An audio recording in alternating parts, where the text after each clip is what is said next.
Guys, welcome back to my channel. तो मैं हूँ प्रियंका और ये मेरा थर्ड ब्लॉग है। मैंने पहले भी 2 ब्लॉग डाले हुए हैं और आज मैं आपसे उस टॉपिक पे बात करने वाली हूँ जिस टॉपिक पे बहुत ही कम लोग बात करते हैं। स्पेशली इंडिया में बहुत ही कम लोग बात करते हैं और जब करते हैं वो मोस्टली लोग तब करते हैं जब या तो वो सक्सेसफुली कंसीव कर लेते हैं या फिर वो उनके बेबी हो जाता है अच्छे से, तभी वो बात करते हैं। जब इनफर्टिलिटी से वो गुजर रहे होते हैं तब वो कम बात करते हैं, मतलब कम लोग बात करते हैं इस टॉपिक पे। और मैं इनफर्टिलिटी से इस टाइम गुजर रही हूँ और अभी भी इतने साल होने के बाद भी अभी हमारे कोई बेबी नहीं है और मैं इस दौर से गुजर रही हूँ। मैं समझती हूँ कि क्या फील होता है। तो मैं आज बस मेरी स्टोरी आपके सामने लेकर आई हूँ कि मैंने क्या क्या फेस किया है और मैंने क्या फील किया है इस दौरान। तो मैं आपके साथ यहाँ शेयर कर रही हूँ। मेरी शादी को बहुत साल हो गए हैं और मैंने अभी तक एक बार भी कंसीव नहीं किया है। मुझे नहीं पता वो फीलिंग क्या होती है जब कंसीव कर लेते हैं, कैसा लगता है, मैं नहीं जानती। हाँ, पर मुझे ये पता है कि जब पीरियड डिले हो जाते हैं और जब हम अब चेक करते हैं, हमारा प्रेगनेंसी टेस्ट करते हैं और जब वो नेगेटिव आता है तो कैसा फील होता है वो मैं समझ सकती हूँ कि उस टाइम कितना हर्ट होता है, कितना पेन होता है। और सिर्फ वही समझ सकता है जो मतलब बच्चे के लिए ट्राई कर रहा होता है ना, वो ही समझ सकता है कि जो कंसीव नहीं कर पाता है। वो फीलिंग इतनी ज़्यादा हर्टफुल होती है ना, इतनी पेनफुल होती है ना कि वो चीज़ मतलब मैं एक्सप्लेन भी नहीं कर सकती। मेरी आंखों में थोड़े से आंसू भी आ गए, एक सेकेंड। हाँ, तो वो चीज़ एक्सप्लेन नहीं की जा सकती है, बहुत दुख होता है। और शुरू शुरू में तो बहुत बुरा लगता था, बहुत ज़्यादा बुरा लगता था और ये फीलिंग कई बार हमें छुपानी भी पड़ती थी। मतलब मैं ये सोचती थी कि अगर मैं इतना ज़्यादा हर्ट होऊंगी तो मेरे हस्बैंड को भी बुरा लगेगा, क्योंकि मैं थोड़ा सा भी दुखी होती हूँ ना तो मेरे हस्बैंड को अच्छा नहीं लगता है। वो मुझसे ज़्यादा दुखी हो जाते हैं और अगर मैं थोड़ा सा इस बात को ऐसे ले लेती हूँ, अच्छा ठीक है कोई बात नहीं है, हो जाएगा, आज नहीं हुआ तो कल हो जाएगा, तो वो भी थोड़ा रिलैक्स हो जाते हैं। क्योंकि वो ये चीज़ है ना कि वो मेरी तकलीफ नहीं देख सकते, उन्हें बहुत बुरा लगता है मैं अगर हर्ट होती हूँ तो कई बार मैं अपनी फीलिंग्स को इस तरह से छुपा भी लेती थी, अपने पेन को छुपा लेती थी। ऐसा होता था, कई बार हुआ है ऐसा। तो स्टार्टिंग में तो हम लोगों ने इतना ध्यान नहीं दिया क्योंकि 2 साल तक शादी के तो हम लोग की लाइफ में बहुत स्ट्रेस था, इतनी ज़्यादा टेंशन थी। तो हम लोग ये सोच रहे थे शायद टेंशन की वजह से नहीं कंसीव हो पा रहा है, तो हम लोगों ने इतना सीरियस नहीं लिया उस चीज़ को। फिर थर्ड ईयर हम लोगों का मतलब हम लोग फिर भी नहीं कंसीव हो रहा था, तो थर्ड ईयर हम लोगों ने सोचा कि यार हो नहीं रहा है, कि फिर हम लोगों ने एक नॉर्मली ऐसी गायनिक को दिखा लिया कि चलो चलते हैं एक बार दिखा के आते हैं। तो हम लोगों ने दिखाया उनको, तो उन्होंने टेस्ट वेस्ट किए, मतलब ऐसे कोई ज़्यादा वैसे टेस्ट नहीं किए थे उन्होंने। नॉर्मल से ब्लड टेस्ट कर लिया था और सोनोग्राफी वगैरह कर ली थी और जो भी टेस्ट होते हैं प्रेगनेंसी के लिए इनफर्टिलिटी में, वो उन्होंने कर लिए थे। तो फिर उन्होंने मुझे हार्मोन्स की टैबलेट्स वगैरह, दवाइयाँ वगैरह ऐसी कुछ दे दी थी और विटामिन की दे दी थी। तो फिर मैंने खा ली थी। मुझे थोड़ी सी उम्मीद बनी थी कि हाँ शायद इस बार हो जाएगा, हो सकता है स्ट्रेस की वजह से उस टाइम पे नहीं हो पा रहा था लेकिन इस टाइम हो जाएगा। तो फिर हमने 2-3 महीने ऐसे ही देखा, तो फिर तब भी नहीं हुआ।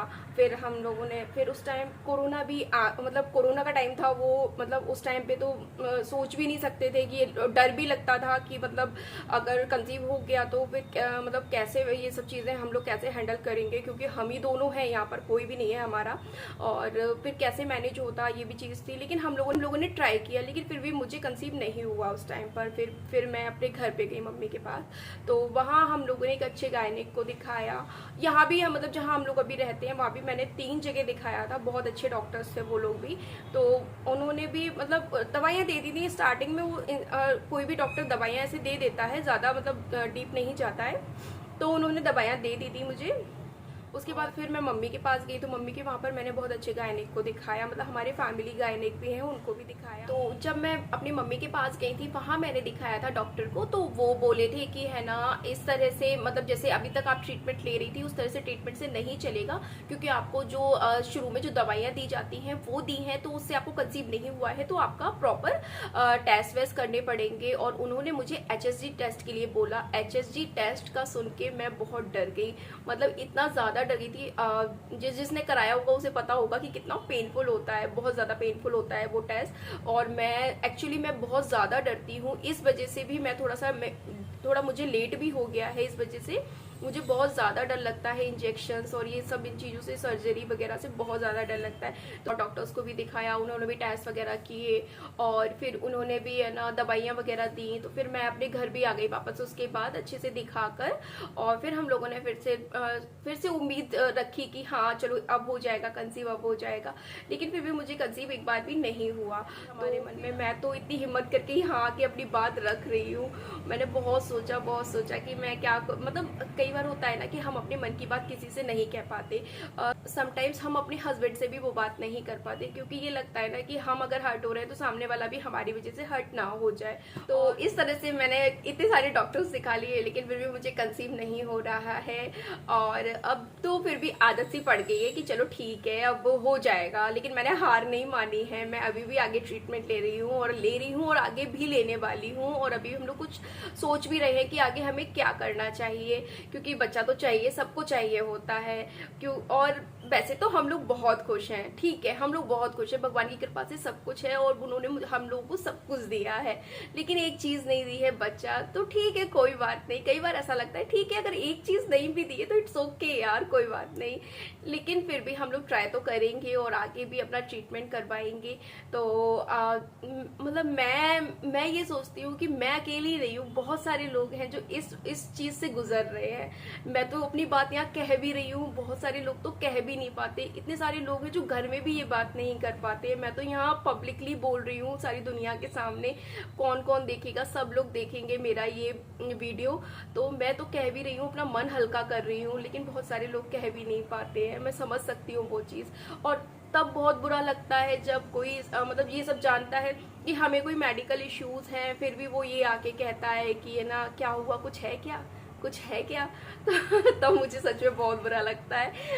मैं ये नहीं कह रही हूँ कि सामने वाला हमारा गलत ही सोचता है, ऐसा कुछ नहीं है, हमारे वेल विशर्स भी होते हैं, ऐसा नहीं है।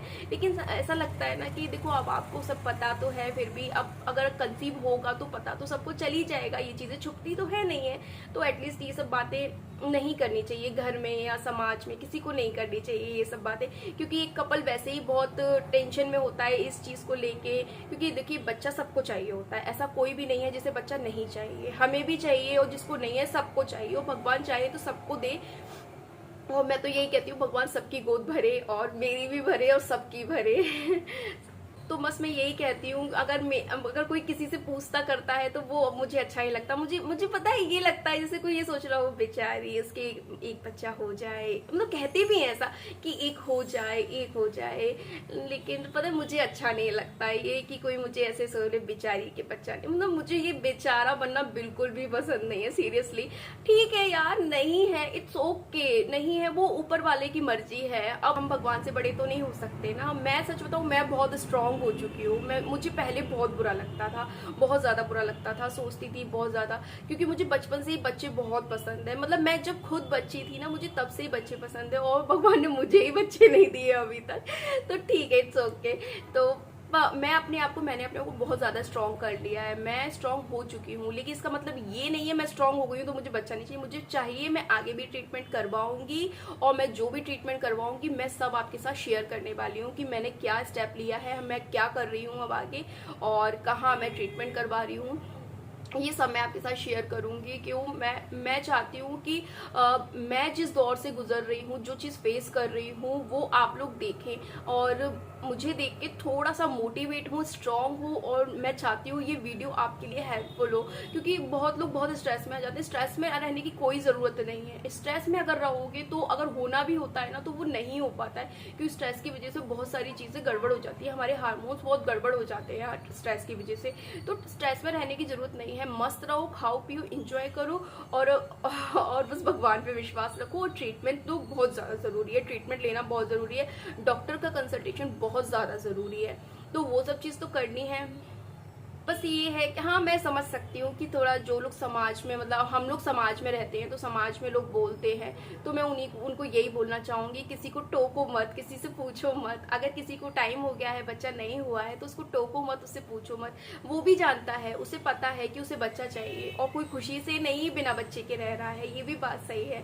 तो अगर आप लोग टोकते हैं ना तो सामने वाले को वो चीज़ है ना थोड़ा हर्ट करती है, इस वजह से किसी को मत टोको। अगर मेरी किसी बात से किसी का दिल दुख रहा हो तो प्लीज़ मुझे माफ़ माफ़ करना। और मैं वैसे दिल नहीं दुखाना चाहती किसी का, मैं यहाँ सिर्फ अपनी स्टोरी बता रही हूँ। और दूसरा मैं ये चाहती हूँ कि जो लोग इस चीज़ से गुजर रहे हैं वो थोड़ा सा स्ट्रांग बने और खुश रहे, ताकि उनको बहुत जल्दी बच्चे की खुशी मिले। और मुझे मैं सबको भी दुआएं देती हूँ और अपने लिए भी करती हूँ भगवान से प्रे कि भगवान सबको बच्चा दो, जो बिना बच्चे के सबको भगवान बच्चा दे दो, पूरी तरह से स्वस्थ बच्चा दो। तो आज का ब्लॉग मैं यहीं ख़त्म करती हूँ और बहुत जल्दी आपके साथ मैं दूसरा ब्लॉग लेकर आऊँगी और उसमें मैं आपको बताऊँगी कि मैंने क्या कौन कौन सी सर्जरी करवाई है। मेरी 2 बार सर्जरी हो चुकी है, मैंने क्या सर्जरी करवाई थी, क्यों करवाई थी, वो भी मैं आपको बताने वाली हूँ। मेरे साथ क्या क्या इश्यूज़ हैं मैं वो भी आपको नेक्स्ट ब्लॉग में बताने वाली हूँ। तो बने रहिएगा मेरे चैनल पर, और मेरा ब्लॉग पसंद आता है तो लाइक करें, शेयर करें और मेरे चैनल को सब्सक्राइब करना ना भूलें। और मेरा जो ये ब्लॉग है वो आप शेयर करें ज़्यादा से ज़्यादा,